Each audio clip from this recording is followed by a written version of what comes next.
नमस्ते dear students. नमस्ते। सर्वज्ञ कोचिंग क्लासेस इस चैनल में आप सभी का दिल से स्वागत है।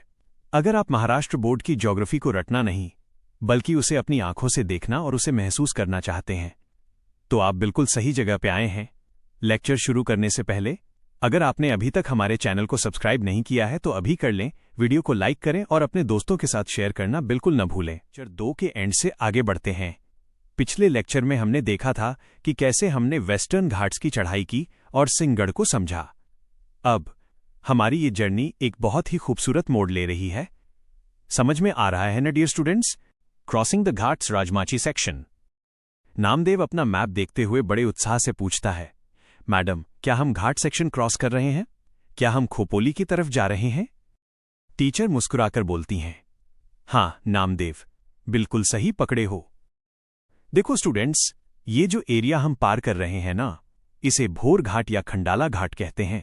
ये हमारे महान वेस्टर्न घाट्स का हिस्सा है जिसे हम प्यार से सह्याद्री भी कहते हैं। पल्ले पड़ रहा है ना बच्चों? Dense forests and waterfalls. Shiv खिड़की से बाहर देखता है और बोलता है, मैडम यहां तो बहुत घने जंगल दिख रहे हैं, पेड़ों के पत्ते भी बहुत चौड़े हैं। Very good observation Shiv. Teacher समझाती हैं कि ये टीक के पेड़ हैं। ये इलाका डेसिड्यूअस फॉरेस्ट का है। यहां बारिश बहुत ज्यादा होती है, इसीलिए आपको जगह जगह खूबसूरत झरने यानी वाटरफॉल्स दिख रहे हैं। याद रखना बच्चों, जहां ढलान तेज हो और बारिश भारी हो वहां वाटरफॉल्स का होना लाजमी है। क्लियर है ना यहां तक? वैनराई बाडेडीवराई सेक्रेड ग्रोव्स। अब टीचर एक बहुत ही गहरी बात बताती हैं। स्टूडेंट्स, यहां आप वनराई और देवराई भी देख सकते हो। अब आप सोचेंगे ये क्या है? बेटा, देवराई का मतलब होता है पवित्र जंगल। लोग श्रद्धा की वजह से यहां के पेड़ नहीं काटते। इससे हमारी बायोडायवर्सिटी सुरक्षित रहती है। ये सिर्फ ज्योग्राफी नहीं, हमारे कल्चर और नेचर का एक अटूट मेल है। समझ रहे हो ना बेटा? Change in climate, humidity increases. अचानक नज़मा बोलती है, मैडम अब थोड़ी गर्मी ज्यादा लग रही है, शरीर में चिपचिपाहट हो रही है, पसीना आ रहा है। टीचर समझाती हैं कि ऐसा इसलिए है क्योंकि हवा में ह्यूमिडिटी यानी नमी बढ़ रही है। जैसे जैसे हम समंदर के पास जाते हैं हवा में पानी के कण बढ़ जाते हैं। इसे ही कोस्टल क्लाइमेट कहते हैं। महसूस कर पा रहे हो ना इस बदलाव को? Heavy rainfall and paddy cultivation. Namdev फिर से नोटिस करता है कि यहां तो बारिश के आसार और ज्यादा हैं। टीचर बोलती हैं कि इसी भारी बारिश की वजह से यहां हर तरफ पैडी यानी चावल की खेती होती है। याद रखना बच्चों, चावल को बहुत पानी चाहिए, इसीलिए ये कोस्टल रीजन की मेन फसल है। समझ में आ रहा है dear students? Reaching the sea, Arabian sea. Teacher पूछती हैं, अब हम बहुत जल्द समंदर के पास पहुंचने वाले हैं। क्या आप उस समंदर का नाम बता सकते हो? सारे स्टूडेंट्स एक साथ चिल्लाते हैं, अरब सागर। बहुत अच्छे। ये अरब सागर हमारे भारत के पश्चिम में है और यही यहां के मौसम और लोगों के काम धंधे को कंट्रोल करता है। बात समझ में आई? Reaching Alibag coastal town. अब स्टूडेंट्स अलीबाग पहुंच चुके हैं। टीचर कहती हैं, students welcome to coastal plains. यहां की ज्योग्राफी देखिए, एकदम फ्लैटलैंड, रेतीले बीच, नारियल के ऊंचे पेड़ और समंदर में खड़ी फिशिंग बोट्स। ये नज़ारा हमारे पठार से कितना अलग है ना? अलीबाग बीच ऑब्जर्वेशन। बच्चे बीच पर जाते हैं, थोड़ा खेलते हैं, सनसेट की तस्वीरें लेते हैं। टीचर उन्हें याद दिलाती हैं कि बेटा, क्लास 9 में आपने जो पढ़ा था उसे यहां देखो। लहरें कैसे वेव कट प्लेटफॉर्म और सैंड बार्स बनाती हैं। ये सब अपनी नोटबुक में नोट करो। क्लियर है ना डियर स्टूडेंट्स? कुलाबा फोर्ट, सी फोर्ट।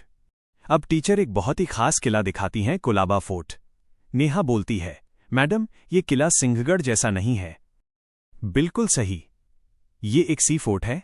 ये समंदर के बीचों बीच पानी से घिरा हुआ है। इसे एक वेव कट प्लेटफॉर्म पर बनाया गया है। फर्क समझ में आ रहा है ना बच्चों? कंपैरिजन हिल वीएस लैंड वीएस सी फोर्ट। टीचर एक क्विक रिवीजन कराती हैं। सिंहगढ़ पहाड़ी किला, नलदुर्ग जमीन का किला, कुलाबा समंदर का किला। मतलब जैसी जमीन वैसा किले का डिजाइन। समझ में आया dear students? Occupations in coastal region. Teacher पूछती हैं, यहां के लोगों का मेन काम क्या है? राहुल बोलता है, मैडम मछली पकड़ना और खेती। बिल्कुल सही, यहां फिशिंग प्राइमरी काम है। साथ ही नारियल, सुपारी और चावल की खेती होती है। और आजकल टूरिज्म भी एक बहुत बड़ा बिजनेस बन गया है। क्लियर है ना? Talathi office visit. Field visit का आखिरी हिस्सा है तलाठी ऑफिस जाना। यहां स्टूडेंट्स अपनी प्रश्नावली का इस्तेमाल करके मिट्टी, फसलों और सिंचाई के बारे में असली डेटा इकट्ठा करते हैं। बेटा, यही होती है असली ज्योग्राफी की रिसर्च। समझ रहे हो ना बेटा? Final conclusion, end of field visit. अच्छा स्टूडेंट्स, क्या सीखा? हमने देखा कि कैसे नळदुर्ग की सूखी जमीन से अलीबाग के समंदर तक पहुंचते पहुंचते सब कुछ बदल गया। पेड़ बदले, फसलें बदलीं, यहां तक कि हमारे शरीर को महसूस होने वाली हवा भी बदल गई। फील्ड विजिट ने हमारी किताबी दुनिया को हकीकत से जोड़ दिया। लेक्चर 3 यहीं खत्म होता है और इसी के साथ हमारा फील्ड विजिट चैप्टर भी कंप्लीट होता है। तो डियर स्टूडेंट्स, अगर आज का हमारा ये आखिरी लेक्चर आपको अच्छा लगा हो और फील्ड विजिट की ये पूरी जर्नी समझ में आई हो, तो सर्वज्ञा कोचिंग क्लासेस चैनल को लाइक करें, अपने दोस्तों के साथ शेयर करें और सब्सक्राइब करना तो बिल्कुल न भूलें। हैं अगले चैप्टर के साथ। Would you like me to create